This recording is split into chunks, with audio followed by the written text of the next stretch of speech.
broken car key. This is becoming a thing. Anyway, this is Alan's problem. Yo, Alan! Not now! Not now! Ah! You know what, mate? You need to be locked up. Ah! What is it, Miss M? I've got a broken car key here. Can you fix it? Do I look like a bloody blacksmith? It's locksmith. Duh. Well, you know what? I don't particularly want to fix it. So you don't want to borrow the live mic then?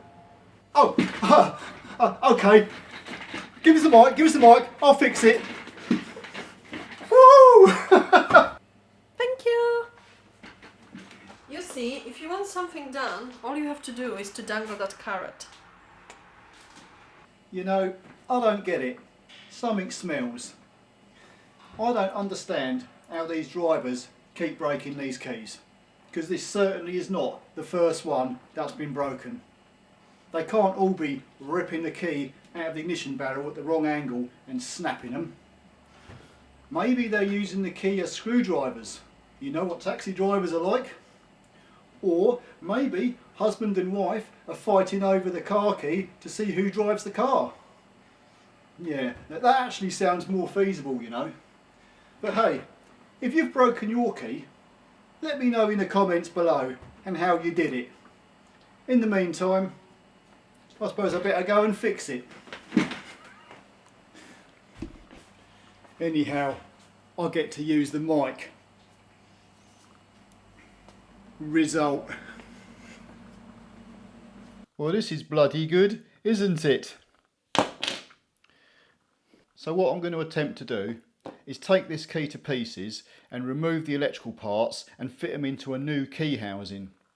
And this part, which goes into the ignition barrel, I'm going to fit to the new key as well. Okay, in order to take this key apart, the casing that's got the Ford badge on it, if you turn it to the side where the key would normally sit, you will see a little slot there. And we can get a screwdriver in there and we can just pry that up nice and gently, and it will pop up. And then that cover will just lift up and reveal our battery. And just out of interest, the battery is a 3V CR2032. Okay, whatever. Generally speaking, if there was nothing wrong with the key and we were just going to replace the battery, all we would have to do at this point would be to flick the battery out. But we have to take this key to pieces. So there's a little Phillips screw just here, which we need to remove. So I'll wind that out.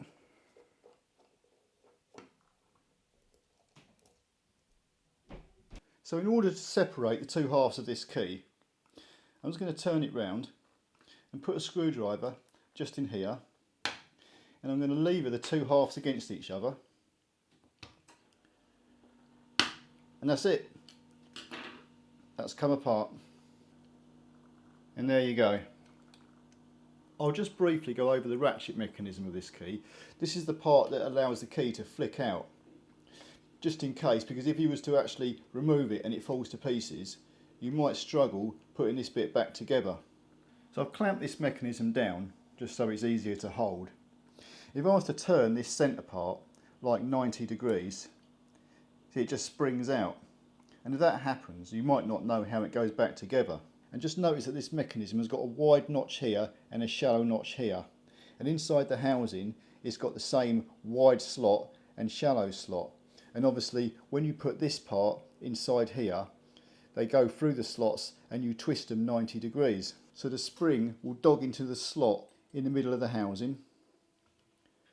And there's another slot on the top half of the housing, which will also dog into the spring.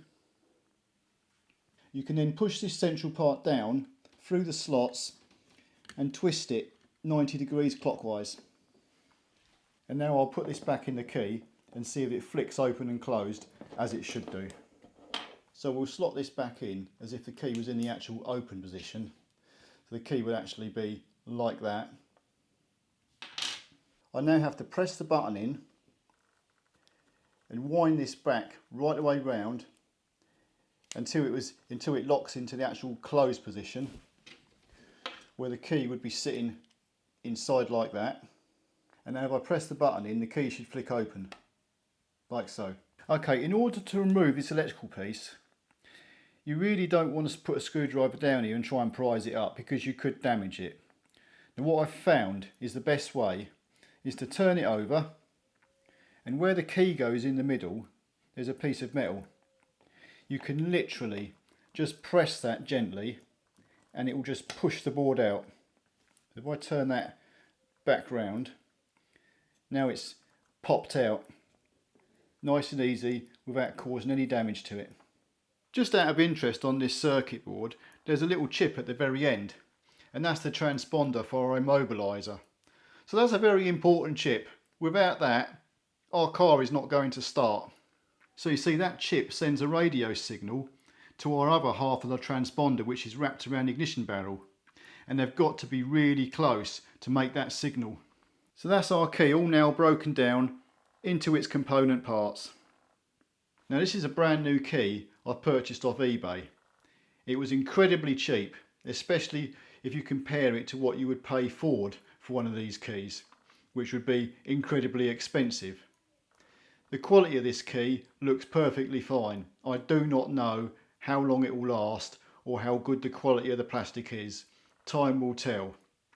But anyway, if I press this button, the main part of the key which goes in ignition flicks out and it's locked. If I press the button back in, it folds back in.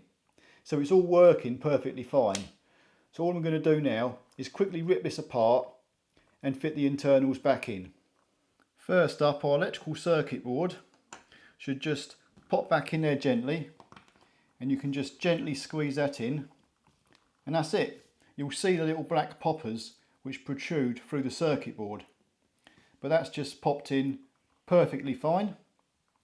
And if I flick it over this way, you can literally just slot the battery back inside and pop it down. Now obviously this new key is just a blank where it goes into the ignition barrel, so you'd have to take this to the key cutters and get it recut. But I'm not going to do that. I'm going to actually refit our original key shank onto this housing, which is quite simple to do. So I'm going to show you. First up, lift that out of the plastic housing. Just remember not to turn this piece in the middle, because you don't really want that jumping out. You could, if you wanted to, if you're worried, you can get a cable tie and wrap that around it so it holds it in place. Now in order to remove this key shank, there is a tiny little roll pin here, and I'm going to remove that roll pin with a tiny little drill bit. Just going to clamp this bitch down in the vise, being very careful, because God forbid I wouldn't want to damage this lovely chrome. And now using my really thin drill bit and a little hammer, I can just gently tap that roll pin out. But once you get it out so far, I do suggest getting it with a pair of pliers, otherwise it will probably pop out and you'll lose it. And now I can remove the key shank. You'll notice there's a slotted part in it where the roll pin goes through. And obviously with our original key piece, get the slotted part so it's going to go back in the same way, and pop that in. And now we can pop our roll pin back in, but I would suggest using a pair of pliers because it's pretty damn fiddly. And once that's started, I'm just going to lay this down like this so I can get a better hit on it. And then you can just tap that.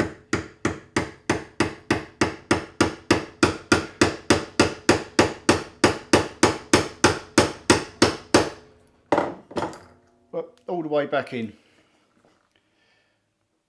And now we can just locate our key back into our new casing. The other half of our key housing, with all the electrical part in it, if we slot it into the back part of the key first and then press down, and it should clip together both sides nice and securely. Just check all around the key that it is actually clipped together properly. So now that's all clamped back together, before we go any further, let's just check the actual key folds in properly. So it's locked at the minute. If I press the button, it folds in and locks. Press the button again, it flicks out.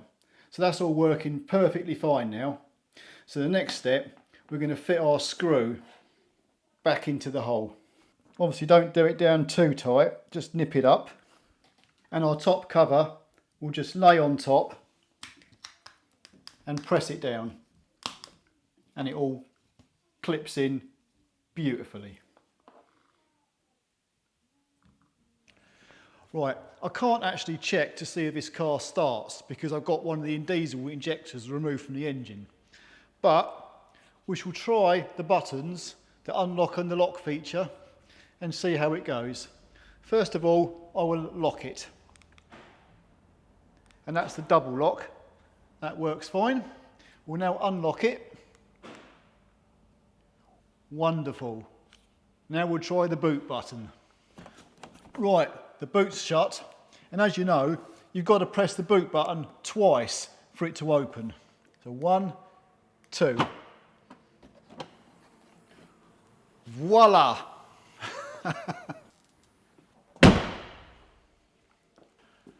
Right, that's it then. That went particularly well, I must say so.